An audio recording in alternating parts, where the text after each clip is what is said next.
I think, in my view, Varoyi, Abathakathi brought African countries to what they are now. Abathakathi, who had the knowledge and the skill to stop the liberation of Africa and connive and work with the colonizers, because Abathakathi, they were already white, because they had white privileges if they worked with the white people.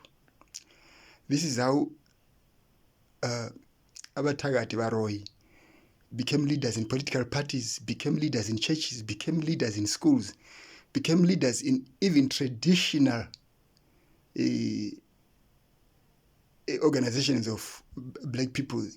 Most of the people who will be leading Abathakathi Varoyi. So it is not surprising that the status quo of Africa has remained the same. And these people never intended to make Africa great. They never intended. They never intended. This is how you see Ibrahim Traore is not celebrated among them. In a few weeks, Traore has taken Mali out of, or Niger out of doldrums. All the three countries in West Africa, they've taken their countries out of doldrums, while people who have been independent for more than 50 years are still lolling in poverty, and their countries are being stripped by the colonial masters. Why? Ask yourself. Why? This is why the false education, which we celebrate so much, that this country is so educated, it pays us nothing. As long as we don't have nuclear energy, we have power cuts, water cuts, wind cuts, it means that there's no improvement in our life. And what we are doing is regressing. We're actually going backwards. Now, in my view, people like Smith were attacked by their own because they wanted to free the few white people he had. He wanted them to be free. But the British government would never allow that. This is why Ian Smith was attacked by the British. It's the same thing when you talk about the attack of the shell, there would be a fight with other people say it's Zipra, other people say it's Zala. It doesn't really matter.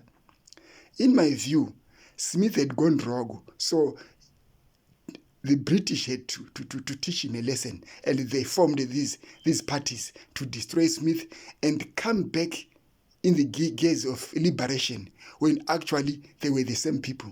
I want to thank you. But before I thank you, I respect a lot of people who left their homes and their mothers to go and fight.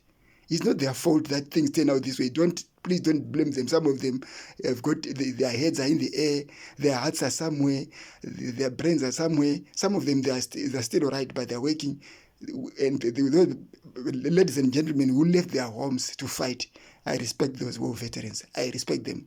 But the thing is, they need to understand that whatever they thought was going to come, even if they look now, they don't see it. Yes, some may have a few things, they see trinkets. Even the bank account you own can be closed by Britain today. If you are declared a terrorist, your bank can close your account today and take every cent you own. It happened during the Zimbabwean sanctions. Most of our savings, when the banks crashed, we didn't get anything. Insurance, same thing. So you must understand that as long as we don't control our education, our judicial system, our money, there is no liberation. We're wasting our time. We need to, these things we cannot take a year to do them. If Traore could do them in 3 months, why should we take 50 years? I respect you. People who took out their cattle, their chicken, the villagers who took out their cattle, their chicken, their goats to sacrifice, to feed the guerrillas, to fight a war. But we need to change the education. We need to change the judicial system. You see a judge in a free country putting on a dead white man's wig, and you still think you are free. No, we are not. We did not fight to retain and keep and maintain white manship. We did not. So I want to thank you.